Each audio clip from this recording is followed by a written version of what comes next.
Grabe. Puno na naman yung lambat ng Team Marita mga kajimban. Thank you Lord at bumalik na yung dating Marita.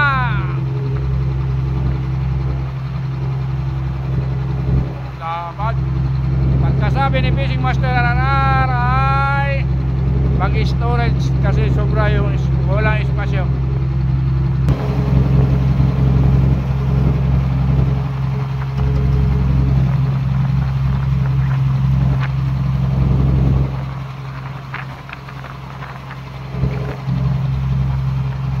Dapat yan, no?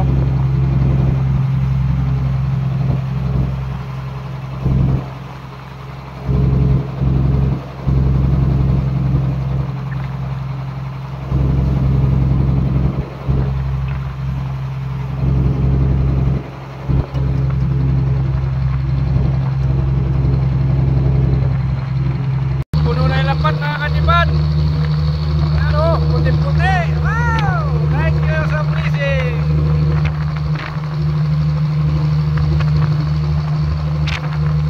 Salamat. Ayan, medyo masama pa yung panahon mga kajimban, no? Ayan, umuulan na. Wala pa sa kalahati na yung wala pa sa kalahati yung nahuling net namin.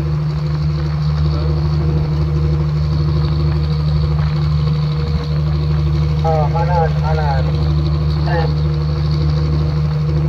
Yun ang boses ni Fishing Master RR mga kajimban.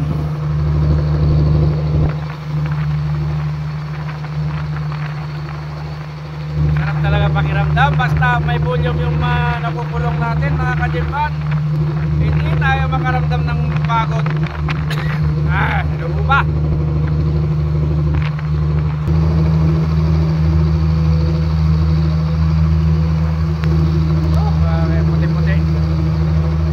Lambat namin mga kajimban. Paano makapag-pispan to? Uulan. Ayan o. Grabing alon-alon yan. Puro isda yan.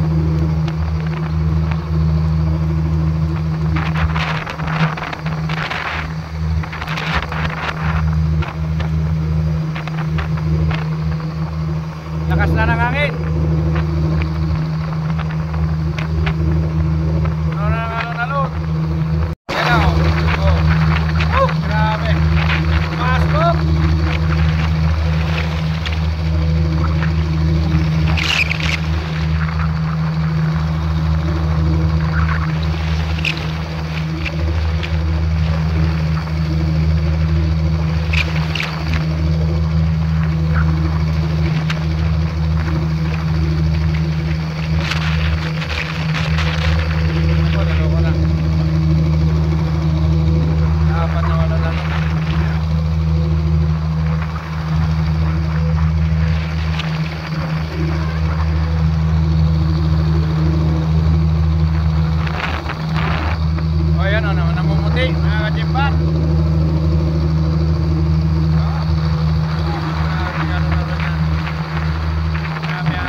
Ayan na nga mga kajimban, no? Pispan na. Importante yung mabuka nyo, yung mabuka. Dahil wala na, walang espasyo. Kapos yung espasyo namin. Sobra-sobra itong nadali naming isda mga kajimban. Okay na yan to, okay na yan. Ayan o. Punong-puno. Ayan, mag-i-storage na.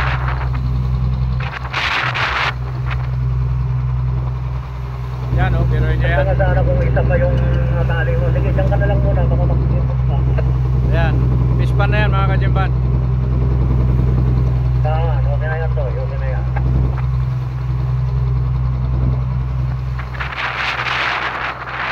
I-storage na. Instant na pag-hauling net. Very good. Okay yan.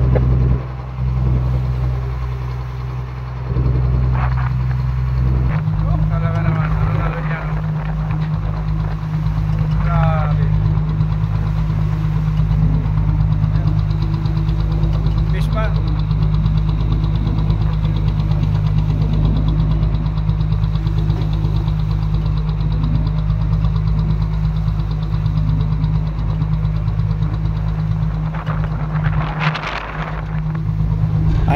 kajimban, si Assistant Engineer Romelo Stares. Ayan, sinakyan niya muna yung isang escape kasi mag-storage. Walang sasakay mga kajimban dahil yung mga marunong sa escape ay nasa loob ng bodega. Buti na lang marunong siya, kaya yan, pinagkatiwala sa kanya yung isang escape ni Fishing Master RR mga kajimban para makatulong sa pagbuka, para maganda yung lalangoyan ng isda, hindi sila magtinga. Yan, dapat talaga ng alun-alun. Ayan na mga kajimban, inabot na kami ng hapon sa pagpifish pan dahil kailangan dalawang bodega ang kailangang basyuin para makuha lahat tayo mga kajimban. Tuloy ang pag-i-storage, pangalawang bodega na yan para kung sakali man abutin ng 300 metric tons, makuha lahat ang isda, walang masayang at walang matatapon. Yan, kasi nakapakasayang kung may hindi makuha lahat mga kajimban. Ayun, lapad kasi ng alon-alon. Yan. Ayan, lumagpas na yung subas ko, kaya balot na naman yung mukha natin mga kajimban. Napakainit, masusunog na gusto yung mukha natin. Sunog na nga, masusunog pa. Ay nako, natapos din mga kajimban yung pag-i-storage. Ayan, umpisa na kami. Ayan na. Ayan mga kajimban, mag-uumpisa na kami magkalaskas. Umpisa pa lang, ginagamitan na ng choker kasi kapag tuhog-tuhog lang at pipigilan ng Burton, wala, napupunit na, kaya kailangan gamitan na ng joker na pangpigil mga kajimban bago kukuha ng yayapusin na istrobuhan. Ayan, kapag tuhog-tuhog lang napupunit yung lambat, kaya sayang kung mawasak pa yung lambat mga kajimban.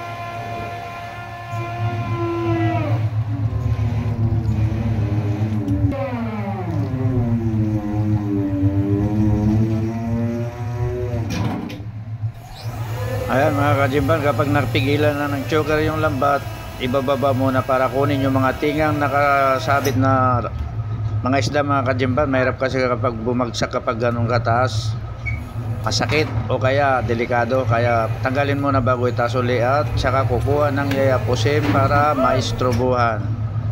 Ayan, bali tayo yung kasama ni Digboss Rim mga kajimban sa pagkukuha ng maistrobuhan para hindi ito mabingi. Medyo may tiwala naman kay Jimban, kaya ako kinuha niyang assistant niya para sa pagkuha ng mga maistrobuhan mga kajimban. Napakadelikado kasi kapag ganyan po yung mga isda, konting tabingi lang ng lambat, sabog, tapos ang pinaghirapan, mawawala lahat. Kaya ayan, ingat lang sa pag-i-strobo mga kajimban.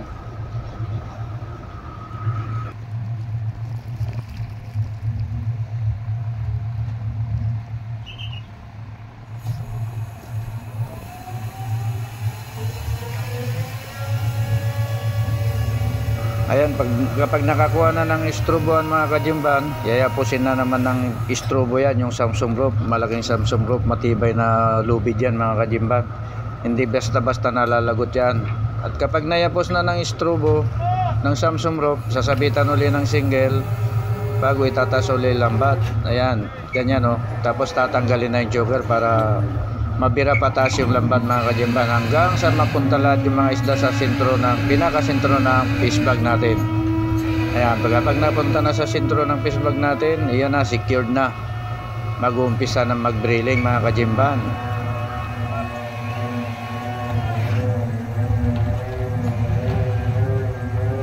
Yun lang, nakakatakot kapag nakakauli tayo ng may volume na isda mga kajimban, kasi naglulugutukan yung mga cable. Napakadelikado talaga kapag marupok yung cable at hindi napalitan. Delikado kapag nalagot, sigurado biglang bulusok yung lambat at baka may masama pabagsak sa tubig ang mga kajimban, kasamaan natin. Kaya napakadelikado talaga kapag volume yung nahuli natin. Ayan, Cyrus, oh, sinuot ko yung binigay mong jogging pants. Parang swerte, ah. Nakajakpat kami kaagad ng ano, may volume na isda. Estimate 100 metric tons. Estimate pa lang yun, Cyrus. Buenas itong binigay mong jogging pants. Kasusot ko lang, nakadali kaagad.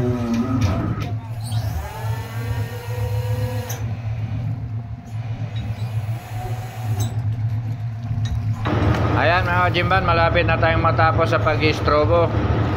Malapit na tayong mag-umpisa sa pag-bibrilling natin para malaman kung ilang metric tons ang nakulong na isda ang Team Marita.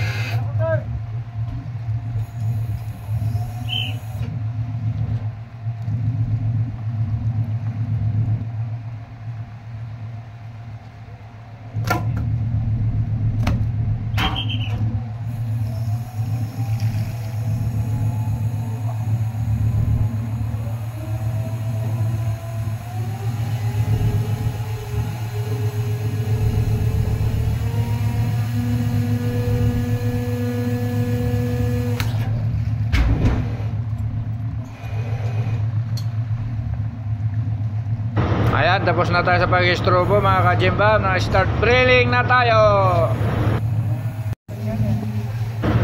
Ayan, magsasalok na mga kajimban. Ayan, nagpakyat pa si Jimban.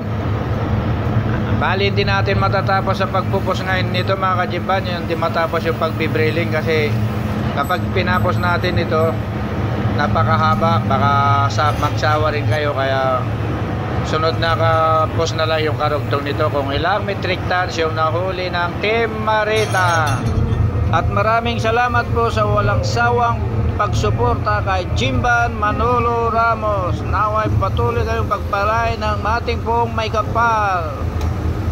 Yan, maraming salamat mga kajimban. Sana hindi kayo magsasawang suportahan si Jimban kahit pangit lang ang mga video mga kajimban. Maraming salamat sa inyong lahat. Thank you for watching. God bless us all. Abangan yung susunod na post ko mga kajimban para malaman nyo kung ilang metric tons talaga yung final na nakulong ng Team Marita. At samantalahin ko na rin pala mga kajimban ang mga nagpapa-shoutout. Nakalimutan ko yung mga nagpapa-shoutout. Mga 200 pa naman yon. Shoutout kay Marjo Gambot. Ayan mga kajimban, si Marjo Gambot ang hinahanap kong guwapo. At kay Lods Alon Orale ng San Jose de Buwan, Samar. Ayan yung mga nagpapa-shoutout. Dalawa lang pala, kala ko 200. Nakalimutan ko pa, dalawa lang. Ayan na mga Lods Alon Orale ng San Jose de Buwan, Samar. Ito na yung request mo. Medyo may volume tong nahuli namin, kaya sinoutout ko na pati yung pangalan mo at yung request mo. Yung, sa susunod kong post doon mo makikita yung doon yung makikita yung nire-request mo na gagamit kami ng dalawang choker. Ayun, mas marami yon yung nahuli namin na yun. Kaso lang sa hindi nasa ang pangyayari ay konti na lang talaga yung espasyo namin. Ayun, hindi ganong nakulat.